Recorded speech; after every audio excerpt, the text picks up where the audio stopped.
सती जग जननी भवानी और पूजे ऋषि अखिलेश्वर जानी।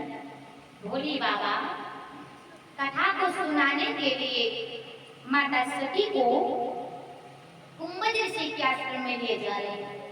एक बार यहाँ पर शब्द क्या आया परीक्षित जी? एक बार। अब आप लोग शंका करते होंगे कि एक बार का मतलब क्या होता है, एक बार आखिर क्यों लिखा? अगर देखा जाए तो रामायण के अंतर्गत एक बार का शब्द कई बार आया है। जैसे कि एक बार भूपति मनमाही, एक बार जननी अनवाई, एक बार कर्पूर वीणा इत्यादि कई बार एक बार का शब्द रामायण के अंतर्गत आया है। एक बार का मतलब आखिर होता क्या है? जैसे कि कहीं पर जाओ और एक बार घटना घटित हो जाए तो दूसरी बार जब जाकर के पहुंचो तो कहोगे भैया एक बार हम आए थे तो ऐसा यहाँ पर हो गया था, ऐसी घटना घटित हो गई थी। जहाँ पर एक बार किंतु परंतु अगर मगर लेकिन आ जाए जान जाओ कोई न कोई विशेषता है। आज भोले बाबा एक बार की बात है, सती को कथा सुनाने के लिए कुंभज ऋषि के आश्रम में ले गए। अब जब कुंभज ऋषि के आश्रम में भोले बाबा कथा सुनाने के लिए ले जाते हैं तो जैसे ही देखा है कुंभज ऋषि ने आके हुई तो उसी समय माताओं बहनों भाई बहनों आज देखते देखते इधर भोले बाबा को प्रणाम किया, कुछ आसन दे दिया। जब कुछ आसन दिया है और आसन लेकर के आज बिठाया, जैसे ही आज बिठाया है मेरे भाई बहनों, माता पार्वती जी ने देखा कि मेरे स्वामी के आते ही उठक बैठक इन्होंने करना प्रारंभ कर दिया, तो ये कथा हमें क्या सुनाएंगे? भाई हमारे स्वामी के आते ही उठक बैठक शुरू कर दिए, ये कथा क्या सुनाएंगे? ये कहा जाता है ना, यदि आपका कोई सम्मान करता है, यदि आपको कोई सम्मान करके बिठाता है तो इसका मतलब ये नहीं होता महाराज उसे कुछ पता नहीं है। आज सती जी अपने मन में सोच गई ये कथा हमें भगवान की नहीं सुना पाएंगे। उसी समय इधर देखते देखते मेरे भाई को आज भोले बाबा जाकर के प्रणाम करते हैं, सब कुशल पूछते हैं। कुशल पूछने के पश्चात उसी समय इधर देखते देखते भोले बाबा कहते हैं कि मैं एक कार्य के लिए को आया हूँ। जब आप ये कार्य के लिए बताओ, जब आप मैं चाहता हूँ कि आप कथा का वर्णन करें और मैं उस कथा को सुन सकूं। कुंभज ऋषि बोले आप तो कथा के सागर हैं। अब आप लोग अंदाजा लगाएं, जब भोले बाबा कथा के सागर हैं तो फिर कुंभज ऋषि के पास में क्या करने, यानी सागर घड़ा के पास में क्या करने जाएगा? क्योंकि महाराज बताया गया है कि जो ही अपने अंदर क्यों ना लाख गुण हो, लाख ज्ञान हो, लेकिन वो ज्ञान कम ही रहता है। यदि समझदार व्यक्ति है तो उसके लिए वो ज्ञान कम ही रहेगा। भोले बाबा ने कहा मैं चाहता हूँ आप इस कथा को शुरू करिएगा और मैं इस कथा को सुनूंगा। आज उसी समय मेरे भैया देखते देखते इधर भोले बाबा कथा सुनने लगे। कुंभज ऋषि ने कथा प्रारंभ कर दी। अब आप लोग ध्यान से सुने, भोले बाबा को कुंभज ऋषि की भगवान की कथा सुनाते हैं। राम कथा में बड़े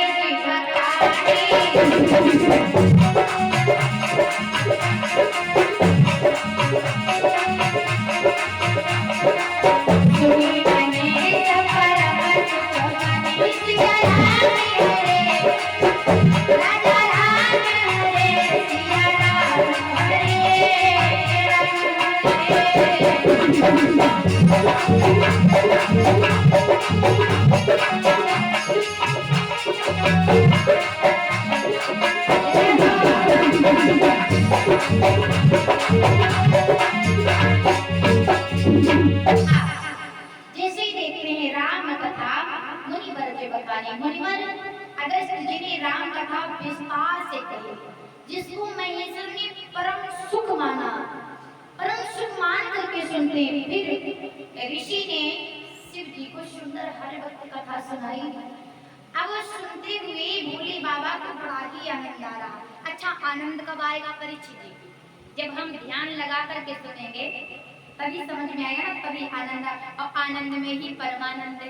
प्रेम से बोले आदि के आनंद की सच्चिदानंद की आज ध्यान पूर्वक सुनते हैं तो मन लगा करके बड़ा ही आनंद आ रहा है।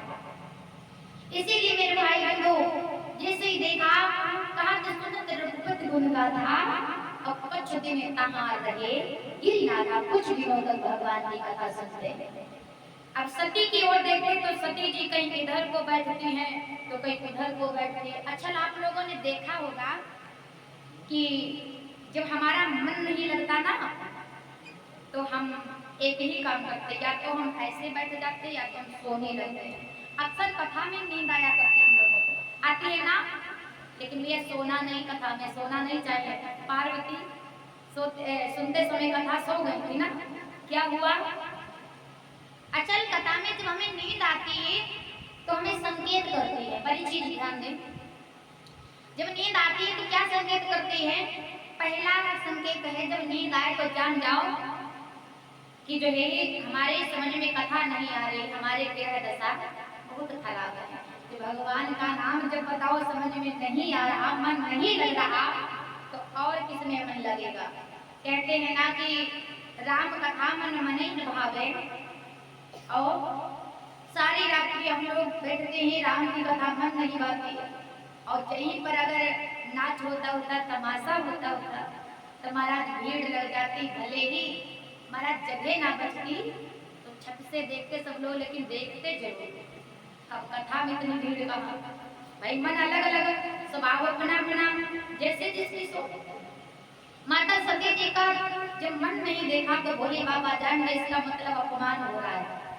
आप लोग हमेशा ध्यान रखिएगा, अगर कथा में मन नहीं लगता तो आप उठ करके घर चले जाइएगा, किंतु बैठ करके जबरदस्ती कथा को नहीं सुननी चाहिए। अपमान यदि कथा का करोगे तो भगवान सबका है, देखता है, इसीलिए कथा का अपमान नहीं करना चाहिए। भोले बाबा जानते कि सती जी के समझ में भगवान की कथा नहीं आ रही, तब भोले बाबा उसी समय देखते हैं और विचार करते हैं कि इससे अच्छा विदाई मांग ले और चलती पड़े।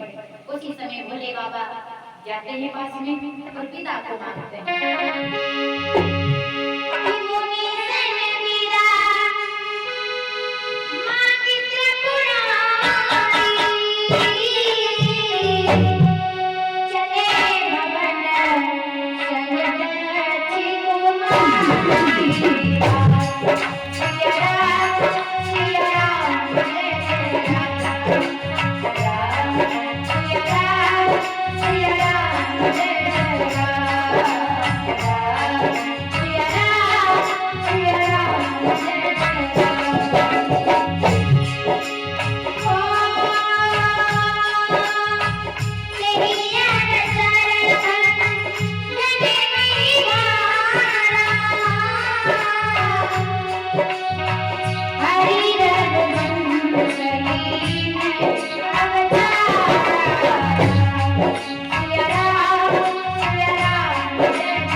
कुछ दिन व्यतीत होते ही भोले बाबा विदा मांगते, मनुष्य विदा मांगी त्रिपुरारी और चले भवन से। अब आप लोग अंदाजा लगाइएगा, जब कथा सुनने के लिए गई थी तब यहाँ पर चौपाई क्या आई थी? संग सती जगत जननी भवानी, और जब कथा का अनादर कर दिया, अपमान कर दिया, अपमान करके आ रहे तो क्या रह गए? दक्ष कुमारी, केवल दक्ष की ही कुमारी रह गई, वो मान्यता खत्म हो गई। आज भोले बाबा आ रहे थे सती जी को लेकर के, तही अवसर उन्हीं दिनों में, तही अवसर भंजन में भारा हरि रघुवंश दीन अवतारा, उन्हीं दिनों में भगवान का अवतार हो चुका था। इधर पिता वचन, पिता के वचन को मान करके भगवान आते हैं। पिता वचन तजराज उदासी दंडक बन विचरत अविनाशी। पिता के वचनों को मान करके भगवान व लक्ष्मण जी आते हैं वन में। किसी कारणवश उन्हीं दिनों में सीता का हुआ तो खोज लगाते आ रहे सके, लेकिन पता नहीं पाते भैया कि हे खगमृग हे मधुकर से तुम देखी सीता।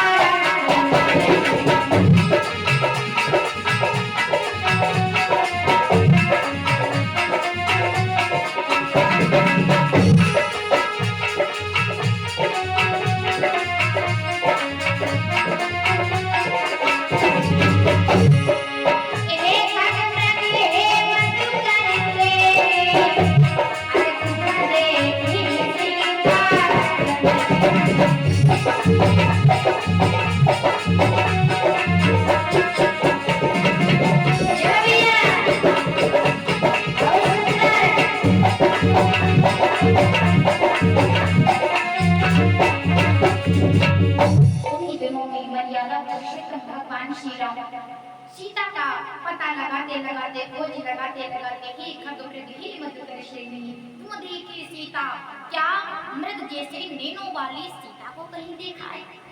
लेकिन कोई पता नहीं बता रहा। अब प्रभु जी तालाब नील झरनों से पशु पक्षियों से वृक्षों से सबसे पूछते, लेकिन सीता का पता नहीं पाते। अब कोई पता बताने वाला नहीं। प्रभु जी दर दर की ठोकरें खा रहे हैं। प्रभु जी दर दर ठोकर खाएं, वे कोई पता बतैया।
लेकिन कोई पता बताने वाला कोई नहीं है।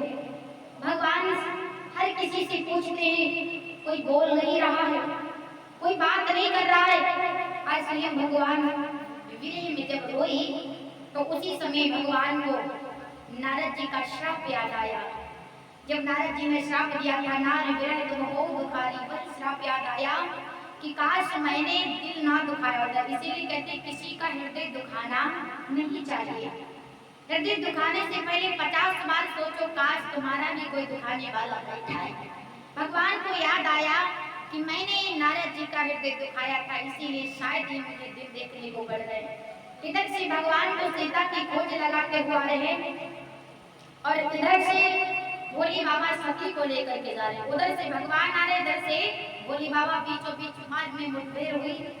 भोले बाबा ने दूर से ही देखा, भोले बाबा ने दूर से ही देखा तो विचार किया कि अब मैं किस प्रकार से भगवान के दर्शन करूं, किस प्रकार से करूं, समझ में नहीं आता। ये विचारत जाति हरि यही विधि दर्शन होई, भूत रूप अवतार प्रभु वे जाने सब कोई। किस प्रकार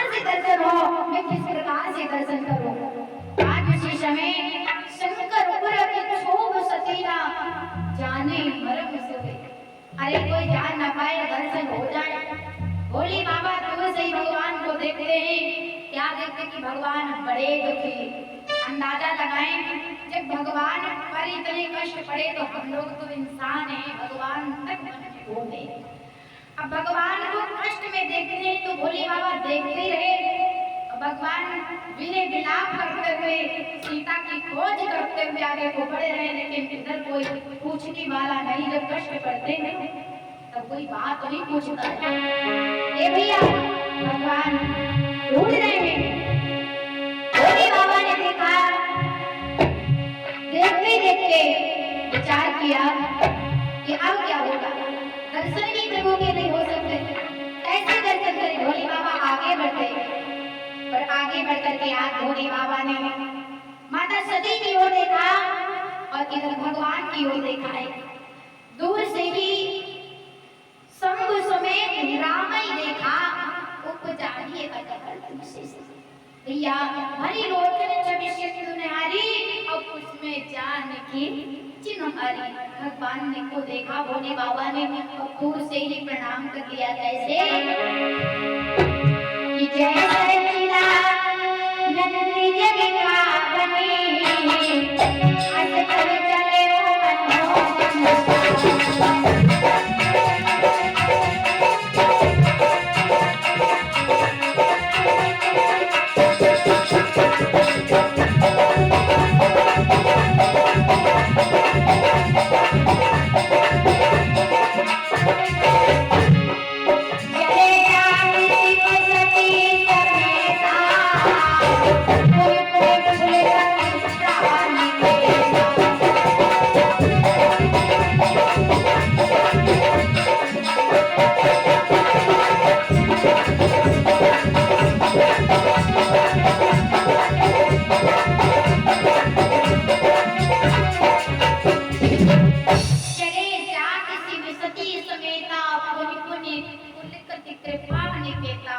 चले हो जा रहे हैं, देख रहे हैं। सती दशा समूह देखी, जैसे ही माता सती जी ने शंकर जी की बात दशा देखी तो उनके मन में बड़ा संदेह उत्पन्न हो गया। वो मन ही मन में कहने लगी कि शंकर जी सारे जगत बंधन करता है, सारे जगत के ईश्वर हैं, फिर इन्होंने प्रणाम क्यों किया।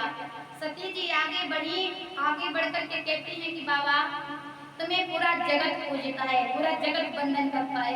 सावन के महीने में सिर्फ आप ही पूजे जाते हो। वास्तव में सावन का महीना आता है तो भोले बाबा की ही पूजा होती है।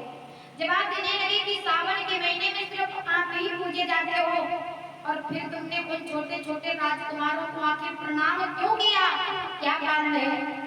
भोले बाबा ने जवाब दिया, देवी वो नर लीला कर रहे, वो परमपिता परमात्मा तुमने नहीं जाना। जास कथा कुंभज ऋषि गाई, भगत जास में सुनाई। अभी अभी जिसकी कथा सुनकर के आ रहे हैं वही परमात्मा है। सती जी बोली मैं नहीं मान सकती, अगर ये परमात्मा होते तो जंगल में नहीं होते। बोले बाबा बोले देवी अपनी पत्नी की खोज कर रहे हैं। जब आगे यदि परमात्मा होते तो ध्यान रखते और सीता का पता लगा लेते। ये कैसे परमपिता परमात्मा है। बोले बाबा कहने लगे अगर तुम्हें नहीं विश्वास है, अगर तुम नहीं मानती हो तो एक काम करो। कहा क्या। बोले बाबा बोले सुनो देवी, जो तुम्हारे मन अति संदेह,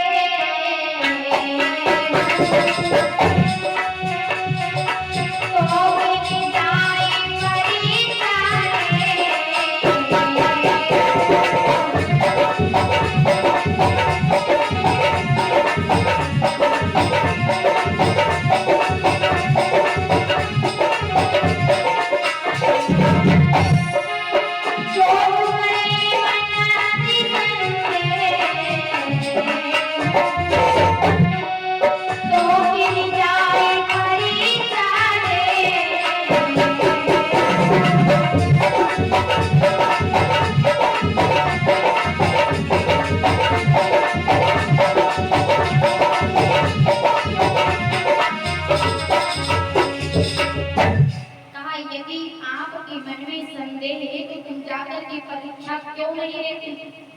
जब तक तुम मेरे पास में आओगी ना तब कब तक बैठी यही बट चाहिए वृक्ष देखती हो, इसी वृक्ष की छाया में बैठा रहूंगा, आप जाओ।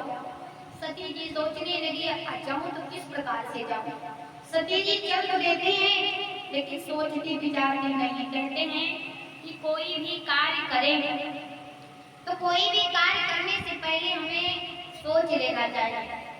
कदम उठाने से पहले कई बार सोच लेना चाहिए कि सही रहेगा या नहीं रहेगा। ये तीन चीजें ऐसी होती हैं जो जल्दबाजी में नहीं उठानी चाहिए। कौन कौन सी परीक्षित जी? तीन चीजें कौन कौन सी होती हैं? अब परीक्षित जी से कुछ पूछो तो परीक्षिताएं तुम देखकर कि तुम्हें जोरदार हो, तुम्हें बताओ, हम तो कमजोर पड़ रहे हैं। हाँ, परीक्षिताएं तो जोरदार है ही भैया, कहने वाली बातें नहीं है। तीन चीजें होती ज्यादा नहीं, जिसे सोच समझ करके उठानी चाहिए, जल्दबाजी में नहीं। चलो हम बताएं तुम्हें, अब सुनते तो थोड़ी कथा लेकिन आप मन से ही सुनते।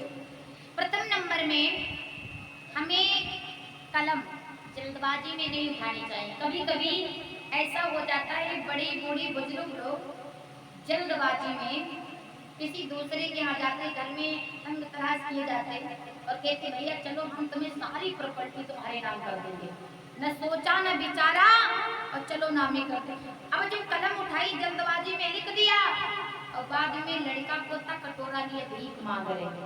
महाराज का से पहले से सोच दे तो ये दशा थोड़ी ना होती। द्वितीय नंबर में कसम, इस जल्दबाजी में नहीं खानी चाहिए। लेकिन आजकल की माताएं कहने हे भगवान, आजकल तनिको झगड़ा हो जाए तो कहीं फलानी तुम्हारी कसम तुम्हारी डेहरी पर पाँव नहीं जाए।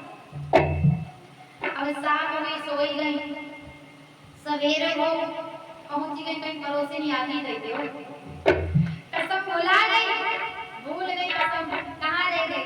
महाराज कसम भी सोच समझ करके खानी चाहिए, ऐसे नहीं। तीसरे नंबर में कदम, ये भी सोच समझ करके उठाना चाहिए, क्योंकि बिना विचारे जो करे सो पीछे पछताए। आज सती जी ने सोचा नहीं, अब बिना सोच समझ करके आज सती जी वहां से चल देती हैं और चलते चलते पहुंची कहाँ? बंद हो गया भैया, माइक का है बंद हो गया।